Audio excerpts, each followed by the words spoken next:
नमस्कार, महुआ खबर में आप सभी का स्वागत है। मैं हूं आपके साथ दीप चौधरी। वक्त तो चला उत्तर प्रदेश और उत्तराखंड की खबरों का। तो शुरुआत करते हैं सबसे पहले खबर कानपुर से, जहां आर्यनगर विधानसभा क्षेत्र में एक प्राथमिक विद्यालय को स्मार्ट स्कूल बनाए जाने के शिलान्यास कार्यक्रम को लेकर समाजवादी पार्टी और भारतीय जनता पार्टी के बीच जोरदार सियासी टकराव देखने को मिला। परमठ स्थित प्राथमिक विद्यालय परिसर में सपा विधायक अमिताभ वाजपेयी और बीजेपी के पूर्व प्रत्याशी सुरेश अवस्थी आमने सामने आ गए, जिसके बाद मौके पर भारी हंगामा और नारेबाजी शुरू हो गई। दरअसल विद्यालय के पुनर्निर्माण और स्मार्ट स्कूल परियोजना के शिलान्यास को लेकर दोनों दल अपनी अपनी राजनीतिक दावेदारी पेश कर रहे थे। बीजेपी नेता सुरेश अवस्थी ने सांसद रमेश अवस्थी के हाथों शिलान्यास कार्यक्रम की घोषणा करते हुए पहले ही बैनर लगवा दिए थे। इसके जवाब में सपा विधायक अमिताभ वाजपेयी ने 15 मई के कार्यक्रम के पोस्टर लगवा दिए। विधायक अमिताभ वाजपेयी स्कूल पहुंचे और शिलापट लगाने की तैयारी शुरू कराई। इसी दौरान सुरेश अवस्थी समर्थकों के साथ पहुंच गए और विरोध जताया। दोनों पक्षों के समर्थकों के बीच जमकर नारेबाजी हुई। हालात बिगड़ते देख गवाल टोली थाना पुलिस और मौके पर पहुंची और हस्तक्षेप कर स्थिति को नियंत्रित किया। बाद में विधायक अमिताभ वाजपेयी धरने पर बैठ गए, जिसके बाद तनाव और बढ़ गया। सरकारी प्राइमरी स्कूल है, लगभग 2 वर्ष से उसको मैं बनवाने का प्रयास कर रहा हूँ। लगभग 5 प्राइमरी स्कूल में अब तक बना के डिलीवर कर चुका हूँ और 2-3 इंटर कॉलेज में मैं अत्याधुनिक काम कर चुका हूँ। उसी प्राइमरी स्कूल के सामने भारतीय जनता पार्टी के 3 बार के हारे प्रत्याशी सुरेश अवस्थी रहते हैं। जब वो प्राइमरी स्कूल की पुरानी जर्जर बिल्डिंग जिसमें चमगादड़, नेवले, सांप रहते थे, उसको तोड़ने का टेंडर हुआ तो उन्होंने शिकवा शिकायत करी सो करी। जब टेंडर हो गया तो जाके ठेकेदार के कर्मचारियों को मार पीट करके भगा दिया। हम लोगों ने फिर भी अधिकारियों से गुहार लगाई, विधानसभा में सवाल उठाया और ये तय हुआ कि उसकी जांच होकर दोबारा टेंडर ठीक होकर के वो बिल्डिंग टूटेगी और नई बिल्डिंग हमारी विधायक निधि से करीब लगभग 2 साल से पहले से चल रहा है। इस प्राइमरी स्कूल से हमारी बहुत सी पुरानी यादें जुड़ी हुई हैं। ये पुराना विद्यालय में जो पहले पुराना हिस्सा पार्ट खराब था, उसको तुड़वा के हम लोगों ने समाज सेवी संस्थाओं से, सरकार से बात करके यहाँ 3 कमरे हम लोगों ने बनवा दिए, जिसमें 85 बच्चे आराम से पढ़ रहे थे। समाजवादी पार्टी के विधायक पैसा कहाँ से कमावे, इसलिए विधानसभा की जितनी पुरानी बिल्डिंगें हैं, उन पुरानी बिल्डिंगों के ऊपर उनकी नीयत खराब रहती है। इन्होंने गुपचुप तरीके से सरकारी अधिकारियों को, बाबुओं को मिलाकर इसकी टेंडर प्रक्रिया गोल चोल तरीके से कराई। जब मुझको जानकारी हुई तो मैंने कहा कि इस टेंडर प्रक्रिया में किसी नेशनल पेपर में देना चाहिए। मैंने उसकी जांच सांसद जी से कहकर कराई, लेकिन चूंकि वहां के कर्मचारी अधिकारी इसमें जुड़े हुए थे। बढ़ते आगे, बिजनौर के नगीना सराफा बाजार में इन दिनों मंदी का माहौल देखने को मिल रहा है। मिडल ईस्ट में जारी युद्ध और बढ़ते आर्थिक दबाव के बीच प्रधानमंत्री मोदी की जनता से 1 साल तक सोना ना खरीदने की अपील का असर अब बाजारों में साफ दिखाई देने लगा है। सराफा कारोबारियों का कहना है कि बाजार में ग्राहकों की संख्या तेजी से घटी है और दुकानों पर सन्नाटा पसरा हुआ है। व्यापारियों के मुताबिक शादी सीजन खत्म होने के बाद से ही कारोबार धीमा था, लेकिन प्रधानमंत्री की अपील के बाद स्थिति और ज्यादा खराब हो गई। अब बाजार में इक्का दुक्का ग्राहक ही पहुंच रहे। नगीना सराफा एसोसिएशन के अध्यक्ष गौरव अग्रवाल ने बताया कि महंगाई और कमजोर मांग के कारण छोटे कारोबारी भारी दबाव में। कई दुकानदार अब वैकल्पिक कारोबार की ओर जाने का विचार कर रहे। कारोबारियों ने यह भी बताया कि बाजार में पुराना सोना नहीं आ रहा है, जिससे कारीगरों के पास काम की कमी हो गई। पुराने गहनों को नया रूप देने वाले कारोबार भी प्रभावित हुए। सराफा व्यापार से जुड़े लोगों का कहना है कि अगर यही हालात जारी रहे तो छोटे व्यापारियों और कारीगरों के सामने रोजगार का गंभीर संकट खड़ा हो सकता है। इस वक्त हम खड़े हैं नगीना के देहाती ज्वेलर्स हसनपुर वालों की दुकान पर। आइए हम उनसे बात करते हैं लाला जी से कि अभी जो हाल ही में प्रधानमंत्री मोदी जी ने जो अपील की है देश की जनता से सोना ना खरीदने की, उस पर एज ए जो आप सराफा मार्केट के जो व्यापारी हैं उसमें आपका क्या कहना है? यही कहना है कि जी कारीगर लोग कहाँ जाएंगे। छोटे जो सुनार हैं वो तो बेकार ही हो गए, किसी काम के नहीं रहे ना। तो वो फिर टैरिफ ऊपर से बढ़ा दिया आपने, गोल्ड के भाव भी ऊँचे होकर रहा था, में चांदी बढ़ा दी। सारे चीज़ बढ़ने के बाद कारीगर लोग तो बेकार हो गए, ना उनको ऑर्डर मिलेगा ना काम मिलेगा। ऊपर से सोना भी नहीं आएगा। आप यहाँ जो डायरेक्ट ग्राहक को बेचते हैं या फिर बनवाते हैं कारीगरों से, बनवाते हैं? कारीगर से बनवा कर जब बेचतीन करते हैं। तो जब से मोदी जी ने ये अपील की है देश की जनता से और आज जैसे टैरिफ बढ़ गया है उसके बाद से ग्राहकों का कुछ 11 का रिएक्शन निगेटिव है, कुछ नहीं आ रहा, कोई नहीं आ रहा। भाव पूछते हैं चले जाते हैं, सिर्फ भाव पूछने आ रहे हैं। बस भाव पूछने काम तो नहीं। ऐसा कुछ देखने को मिला है कि ग्राहक अपना सोना वापस देने आ रहे हैं या कुछ? पुराना सोना भी लिख के नहीं आ रहा है। अच्छा, अपना जब से भाव बढ़े हैं, पुराना सोना मार्केट में नहीं आ रहा है, अवेलेबल नहीं है। अच्छा, तो उससे कारीगरी परेशान है। कारीगर को जेवर नहीं बना पा रहे अपना। कारीगर बनाएगा जो भी तो हम बेचेंगे। कारीगर खाली बैठे हैं तो हम भी खाली बैठे हैं। अभी तक हमने जितने भी सराफा व्यापारियों से बातचीत की उसमें एक निकल के साफ सामने आ रहा है कि अभी तक जो भी हैं वो पीएम मोदी की इस अपील से सहमत हैं, लेकिन कहीं ना कहीं उनके मन में एक डर है और ये डर साफ लाजिमी है क्योंकि उनका कहना है कि हम अपने दुकान का रेंट, बिजली का बिल और जो वर्कर हैं उनकी जो हम उनका जो वेतन है वो भी नहीं निकाल पा रहे हैं। ये डर साफ नज़र आ रहा है हर किसी दुकानदार के नज़रों में। ये उनके जो बातों से हमने की उनको बातों से साफ नज़र आ रहा है कि ये कहीं ना कहीं उनके अंदर एक डर है। लेकिन हाँ, एक चीज़ है, उन्होंने ये भी आश्वासन दिया कि हम मोदी जी की इस अपील से सहमत हैं और देश हित में ये सब चीज़ें करने के लिए तैयार हैं। महुआ खबर के लिए बिजनौर से मैं मनीष कुमार। अभी तक हमने जितने भी सराफा व्यापारियों से और खबर पीलीभीत से, जहां परिवहन विभाग और पुलिस ने modified silencer, pressure horn, hooter और सायरन लगाने वाले वाहनों के खिलाफ बड़ा अभियान चलाया। 1 मई से शुरू हुए इस विशेष अभियान के तहत अब तक 100 से ज्यादा वाहनों पर कार्रवाई की जा चुकी है। ARTO वीरेंद्र सिंह के नेतृत्व में चलाए रहे अभियान में नियम तोड़ने वाले के खिलाफ सख्त कदम उठाए जा रहे हैं। 9 और 10 मई को शहर और हाईवे पर चलाए गए 2 दिवसीय विशेष अभियान के दौरान 109 वाहनों के चालान किए गए और 3,51,000 रुपए से अधिक का जुर्माना वसूला गया। वहीं कई वाहनों को सीज भी किया गया। विभाग के मुताबिक मॉडिफाइड साइलेंसर लगाने पर 9, प्रेशर हॉर्न के मामले में 34 और हूटर सायरन लगाने पर 52 चालान किए गए। कुल 95 मामलों में 2.27 लाख रुपए का जुर्माना लगाया गया और 2 वाहनों को सीज किया गया। ARTO वीरेंद्र सिंह ने खुद मौके पर पहुंचकर कार्रवाई की। उन्होंने बताया कि अभियान के दौरान ऐसे दुकानदारों को भी चिन्हित किया गया जो अवैध रूप से मॉडिफाइड साइलेंसर और प्रेशर हॉर्न बेच रहे। पुलिस ने 2 दुकानदारों को नोटिस जारी कर भविष्य में ऐसा सामान न बेचने की चेतावनी दी है।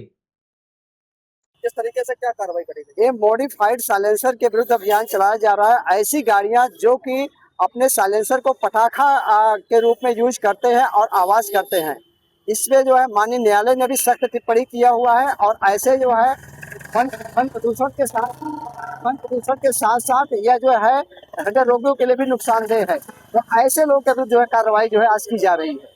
कितनी अब तक कार्रवाई करी गई? अभी आज जो है 3 के विरुद्ध कार्रवाई की गई है। कल जो है 5 गाड़ियों के विरुद्ध कार्रवाई की थी, 3 सीज किए गए थे, 2 का चालान किया गया था और अभी ये कार्रवाई जो है जारी रहेगी। कब से ये अभियान चला है और कब तक चलेगा? ये अभियान 1 मई से ही चल रहा है, लगातार चल रहा है और शनिवार इतवार को विशेष अभियान चलाया गया था। उसमें करीब 20 गाड़ियों पर कार्रवाई की गई थी पुलिस और परिवहन विभाग के द्वारा।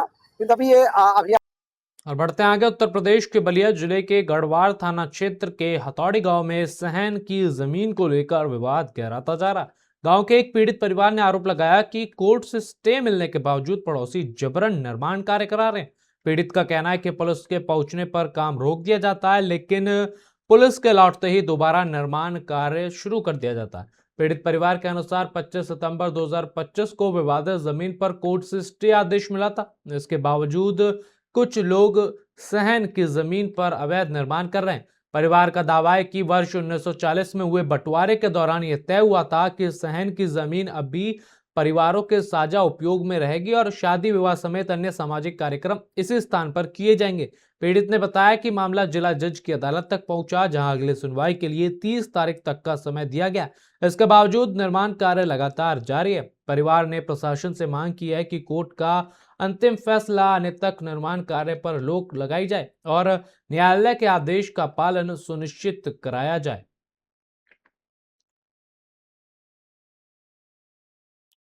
हिस्सा मिला, जैसे बंटवारा हुआ, सबसे बड़े भाई को हिस्सा मिल गया, वो चले गए यहाँ से, छोड़ के पूरे चले गए, इस एरिया को छोड़ के पूरे चले गए। 3 भाई को मिला यहाँ और 3 भाई को मिला जो, तो एक मैं, मेरे दादा अब्दुल रजाक, फिर अब फरीद अहमद और तीसरे इसहाक थे। तो 3 लोगों को ये अपना अपना मिला, वो लोग अपने बना के रह रहे हैं। और सहन मिला, सहन मिंजोला मिला, कि सब लोग इस बार सब शादी ब्याह होगा, बच्चे खेलेंगे कूदेंगे सब रहेंगे, तो इसलिए मिला। वो 1940 का बंटवारा है इसका, 1940 में बंटवारा हुआ, उसमें सब लिखा है और इसको ये लोग नहीं माने। तो पंचायत हुई, पंचायत में ये लोग उसकी बात नहीं माने, पंचायत की झगड़े पर उतारे हो गए, कब्जा करने लगे, पूरा शहर में कब्जा करने लगे। तो हम लोगों ने न्यायालय रसड़ा में वट दाखिल किया।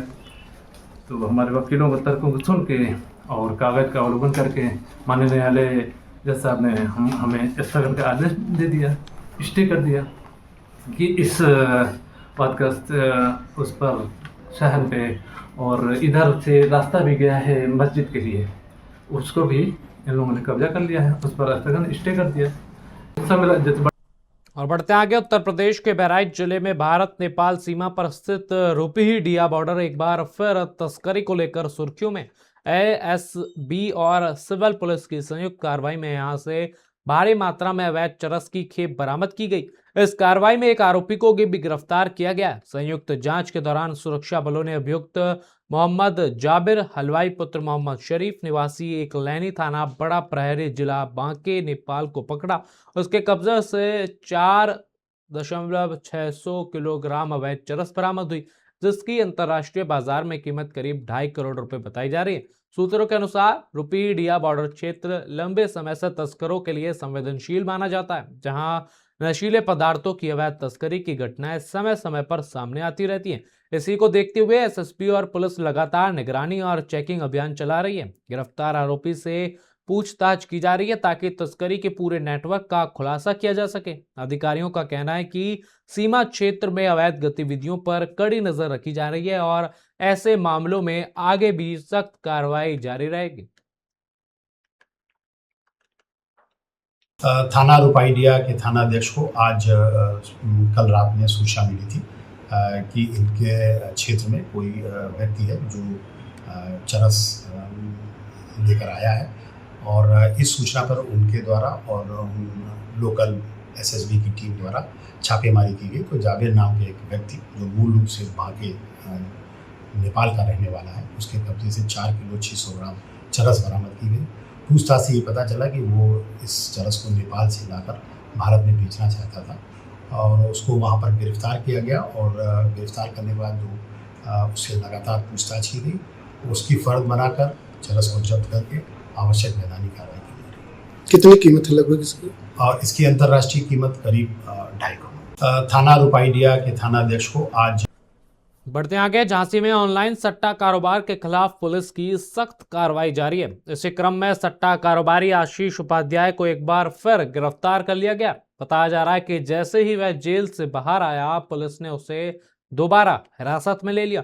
पुलिस सूत्रों के अनुसार ऑनलाइन सट्टा कारोबार से जुड़े मामलों में जांच का दायरा लगातार बढ़ाया जा रहा है। इस दौरान पुलिस को कुछ नए इनपुट मिले, जिनके आधार पर यह कार्रवाई की गई है। साथ ही सट्टा नेटवर्क से जुड़े अन्य लोगों की भी जांच की जा रही है। हालांकि इस मामले में अभी तक पुलिस की ओर से कोई आधिकारिक बयान जारी नहीं किया गया, लेकिन माना जा रहा है कि इस अभियान के तहत आगे और बड़े खुलासे हो सकते हैं। पुलिस की लगातार कार्रवाई से इस अवैध कारोबार से जुड़े लोगों में दहशत का माहौल है। इस दौरान जेल के बाहर सुरक्षा के कड़े इंतजाम किए गए थे और भारी पुलिस बल तैनात रहा। प्रशासन इस पूरे नेटवर्क को खत्म करने के लिए सख्त कदम उठा रहा है।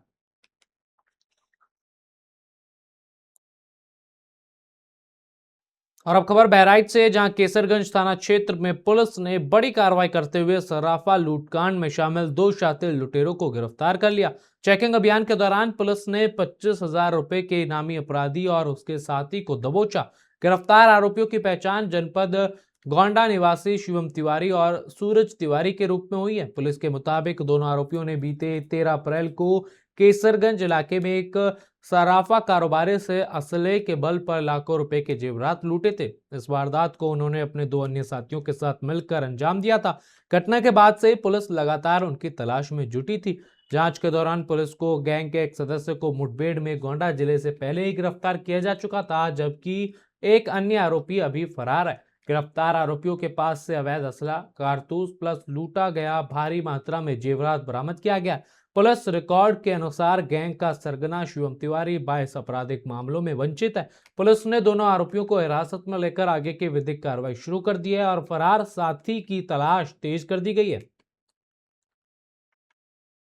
देर रात में करीब 2:30 बजे कैसरगंज की पुलिस द्वारा कैसरगंज हुजूरपुर मार्ग पर नगर निगम कार्यालय के पास 2 व्यक्तियों को बिना नंबर की मोटरसाइकिल के साथ रोका गया, चेक किया गया, जिन्होंने अपना नाम क्रमशः शुभम तिवारी उर्फ शिवम पुत्र सुशील तिवारी निवासी पिपरी माजा थाना कटरा बाजार गोंडा तथा दूसरे ने सूरज तिवारी पुत्र जगदम्बा तिवारी निवासी ग्राम बांसगढ़ी थाना कटरा बाजार जनपद गोंडा बताया तथा जामा तलाशी से इनके पास एक अदद 315 बोर का तमंचा व एक अदद जिंदा कारतूस बरामद हुआ तथा इनके पास भारी मात्रा में चांदी के गहने करीब 310 ग्राम व करीब 12,000 रुपए नगद व अन्य आपत्तिजनक वस्तुएं बरामद हुई।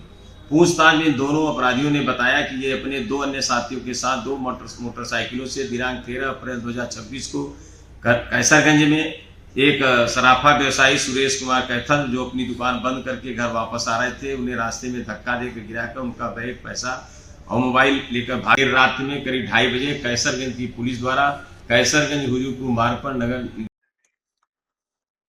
चलिए तो फिलहाल इस बुलेटिन में बस इतना ही। देश और दुनिया की तमाम खबरें जानने के लिए देखते रहे मोवा खबर। धन्यवाद।